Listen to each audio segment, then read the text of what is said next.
വൈദ്യശാസ്ത്ര പഠന സ്ഥാനത്ത് 2 തലമുറകളുമായി ദൈവത്തിന്റെ തിരുസന്നിധിയിൽ നിൽക്കുവാൻ ഞങ്ങളുടെ വിശുദ്ധനോട് കുടുംബത്തോടും ദൈവം കാണിച്ച ദൈവത്തിന്റെ കരുണയോർത്ത്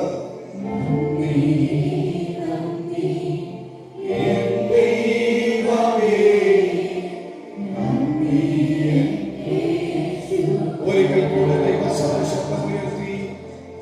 കഴിയുമെങ്കിൽ ആ കരങ്ങൾ സ്വർഗത്തിലേക്ക് ഉയർത്തി ഈ നിമിഷം